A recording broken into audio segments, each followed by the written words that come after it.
Hey everyone, welcome to The Explainer. Today we're decoding the fascinating, honestly kind of fast-paced, reality of a single sitting in the Irish Seanad. If you've ever wondered what actually happens during a full day of parliamentary debate, well, you're in exactly the right place. So, quick question for you. What do maritime accidents, menopause, and rural emergency alarms all have in common?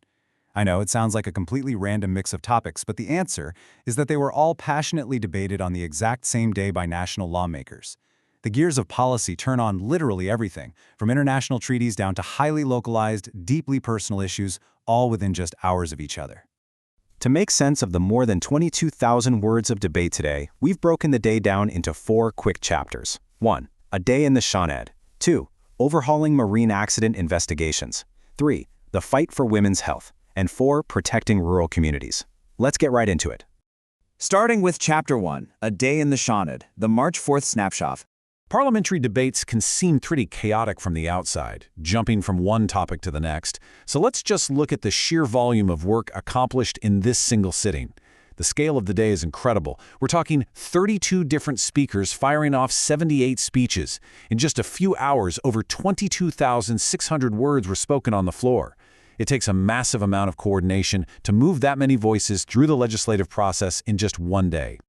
And when we crunch the semantic data on those speeches, 2 massive anchors emerge. The conversation heavily split between 2 completely different worlds: tactical maritime safety legislation on the one hand, and deeply personal women's health advocacy on the other. Which brings us to Chapter 2, Overhauling Marine Accident Investigations, looking at the Merchant Shipping Bill 2024. So this bill is where the really heavy, highly technical legislative lifting of the day happened. The debate heavily featured the creation of the MAIU, that's the Marine Accident Investigation Unit. It's a brand new body designed to completely overhaul how tragedies at sea are investigated. The main goal here? Aligning Irish marine safety with strict EU directives, making absolutely sure that whenever an accident happens at sea, there's a dedicated, specialized team ready to figure out exactly what went wrong. Now, the real game changer here is structural. We're moving away from the old board-led system, the Marine Casualty Investigation Board, to this new MIAU. By law, this new unit has to be led by a functionally independent chief investigator who literally answers to no government minister. That separation is absolutely crucial for impartial safety reviews. Senator Sean Canny laid out the government's vision for this pretty clearly. He highlighted that the MAIU will be led by a chief investigator and staffed by full-time permanent personnel. He really stressed that having dedicated permanent staff instead of just an ad hoc board is what's ultimately going to raise the standard of maritime safety and, restore public confidence in how the state handles these marine casualties. Meanwhile, we saw Senator Gerard Crogwell stepping in to challenge the government impartially. He asked a powerful rhetorical question. Why are the recommendations with respect to the Cape Town Agreement not at the heart of this legislation? Essentially, asking why specific expert recommendations on fishing vessel safety were left out. It's a perfect example of how the Seanad scrutinizes the fine print of a bill, making sure no expert advice is just brushed aside without a really solid explanation. Moving on to Chapter 3, The Fight for Women's Health, HRT and Beyond. Here, we pivot from highly technical maritime law to something deeply personal. A massive portion of the debate focused on HRT, or hormone replacement therapy, which is a really critical treatment for women experiencing menopause. But, as they discussed extensively, HRT is currently facing severe supply chain issues, both globally and locally, leaving a lot of patients scrambling. And this is where you see just how granular the Seanad gets. We're talking 50 milligram patches, 75 milligram patches, 100 milligram patches. Senators weren't just discussing healthcare in some abstract way. They were actively listing off the exact localized dosage shortages that are hitting women on the ground. When national politicians are reading out specific milligram dosages, you know a local crisis has definitely reached the absolute highest levels of government.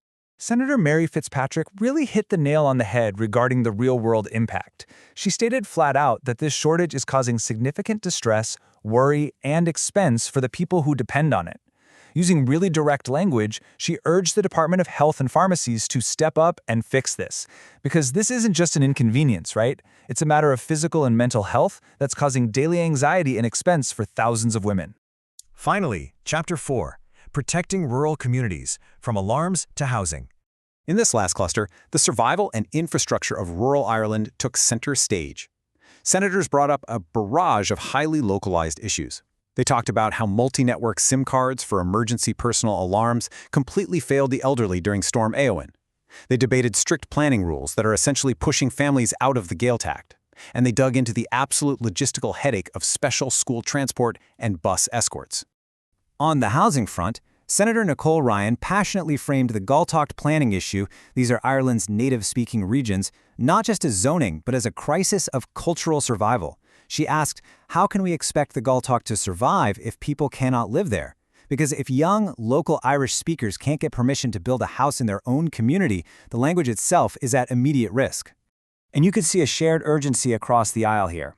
Senator Christopher O'Sullivan echoed that exact sentiment, saying we must protect language planning areas, Gaeltacht service towns, and Irish language networks. He made the point that while environmental regulations are absolutely necessary, there has to be a balance so local people aren't literally priced or regulated out of their native homes. To put the scale of rural inequity into perspective, Senator Joanne Collins pointed out a really astonishing number: 35%. Approximately 35% of informal workers, like women working on family farms, lack the necessary contributions to access a full state pension. Despite being the absolute backbone of the rural economy, the system kind of leaves them invisible when retirement rolls around. Then, Senator Linda Nelson Murray shared another stark number: 24. That is the number of extra bus escorts that one single special school principal in Navan has to manage every single day. Just imagine standing in the yard at 8:30 in the morning directing traffic and managing 24 extra staff members just to get vulnerable kids into the building. It just proves how national policy lands right on local desks every single morning. The debate even zoomed way out to international military neutrality. Senator Tom Clonan asked a very measured, vital question about potentially removing the government's triple lock mechanism, which regulates deploying Irish troops. He asked, is it one thing to get rid of something, but what will it be replaced with? It was a brief but really heavy moment that took the room from local bus routes all the way to Ireland standing on the global stage. So when you look at the sheer breadth of a single day in the Seanad, from marine investigators and missing hormone patches to rural alarms and global neutrality, it really leaves you wondering, how does a single day of national policy impact the daily fabric of your life? Which of those 78 speeches is going to end up changing your community tomorrow? Thanks for joining me for this explainer. Keep asking questions, and I'll see you next time.